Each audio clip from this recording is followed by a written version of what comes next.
Hey, toy fans! This is Scott ToyGuru Neitlich. I am I've been in the toy industry for over 20 years, and a good chunk of that time I spent at Mattel as a brand manager, marketing director.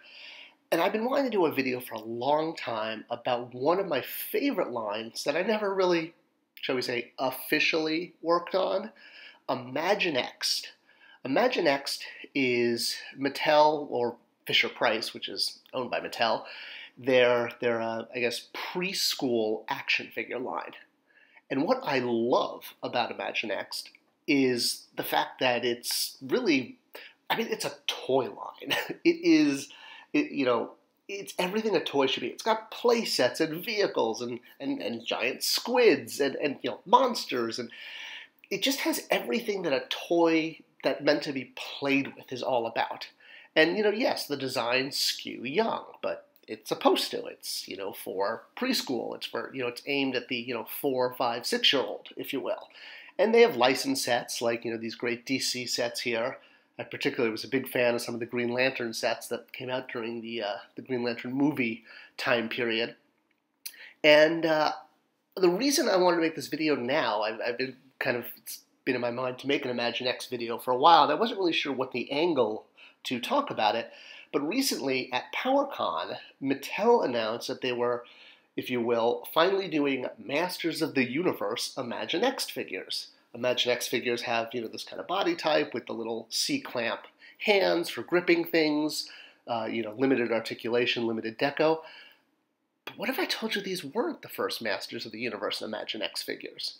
In fact, what if I told you Imaginext was full of more Easter eggs and more hidden secrets than almost any toy line out there? I had the chance to go to the New York offices of Fisher-Price and was actually invited as a guest speaker for Imaginext to talk about kind of my passion for adult collector and toys and what I loved about Matty Collector, what I was working on. And I met some of the designers there and got to talking with them. And they are big, big toy guys, the guys at Imaginext. And so much respect for what they do.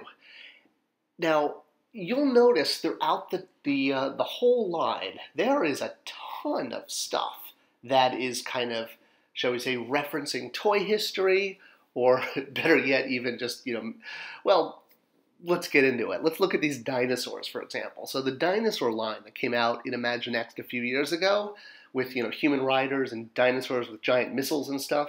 Gee, where have we seen that before? Back in the 80s, Mattel, and one of the companies they acquired, had an amazing line called Dino Riders, which was basically the same thing, but a little bit more older boy.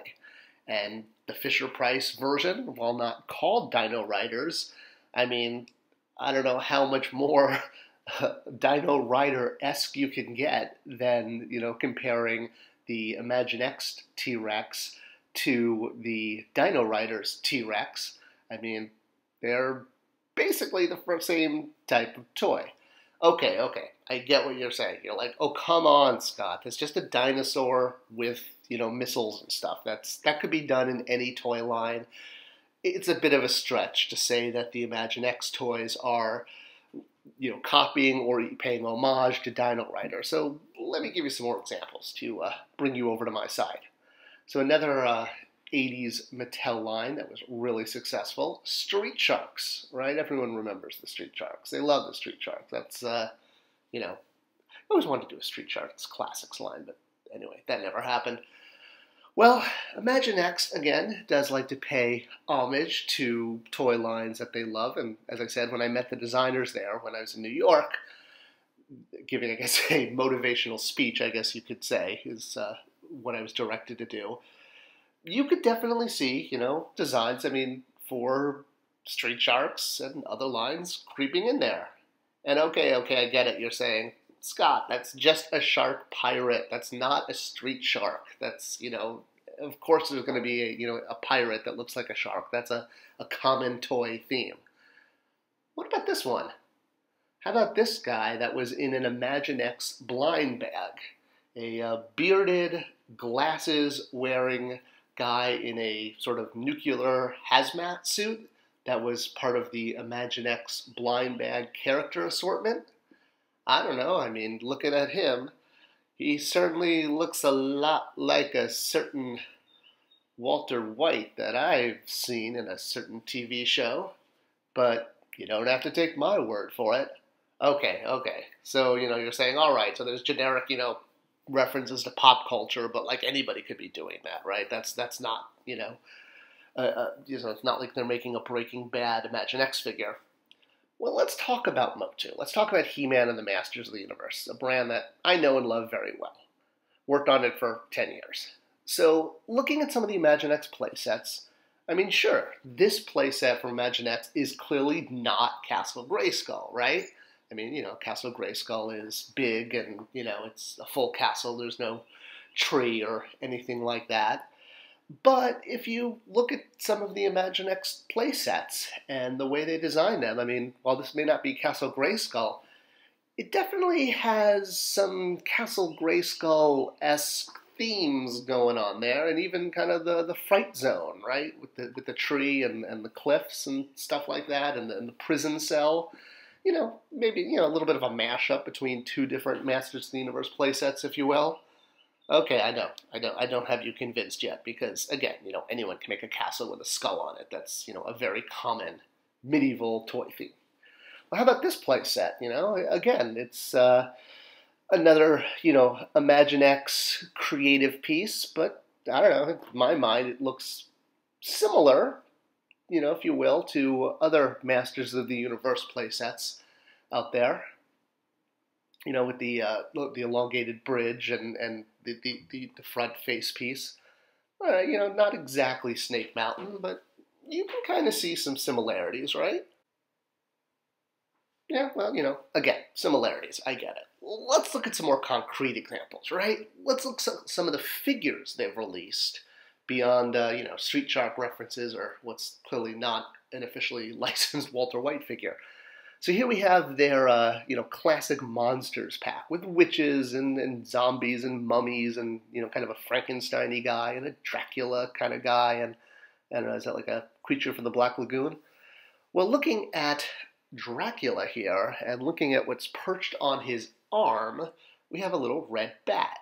I mean, of course, the color scheme works for the red cape, but looking at the design and the way it's clipped onto the arm, I don't know, I feel like I've kind of seen that somewhere before.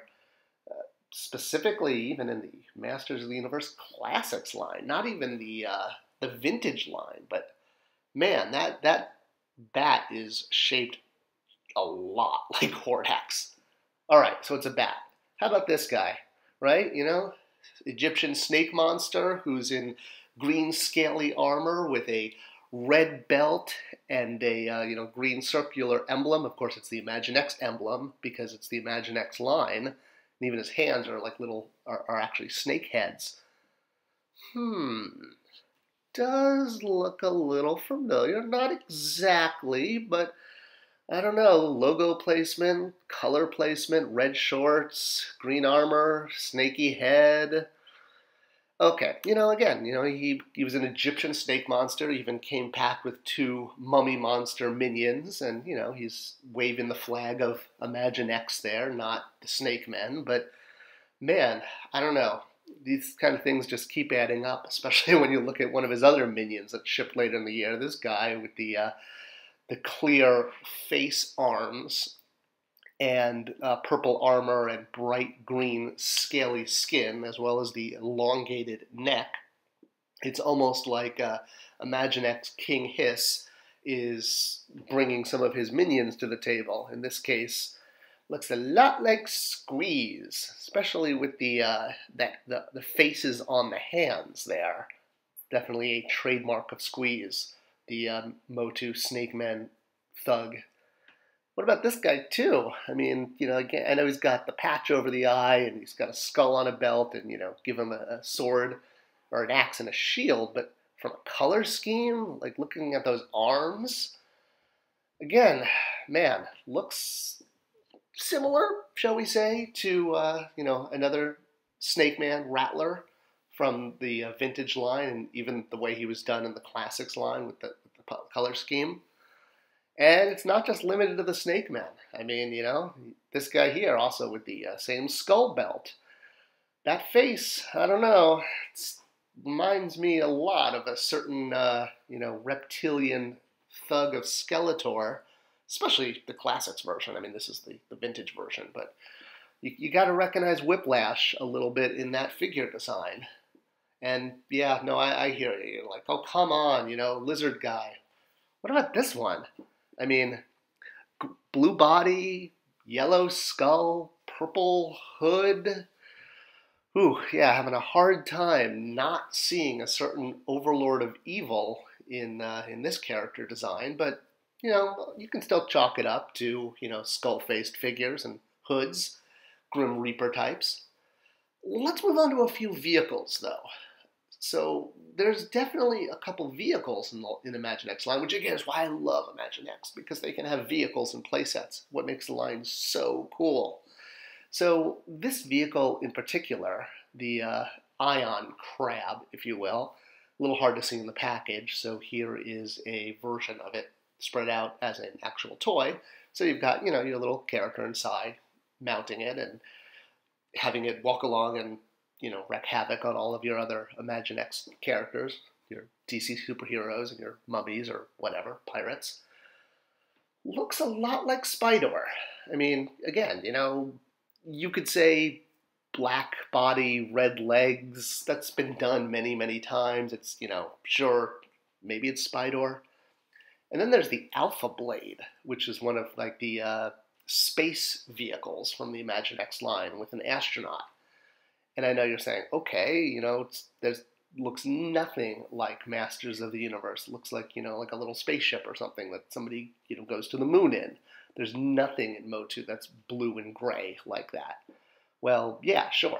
But once you put it down flat, how it's supposed to, quote-unquote, fly or drive, changing the colors only, and you basically turn it into the Roton?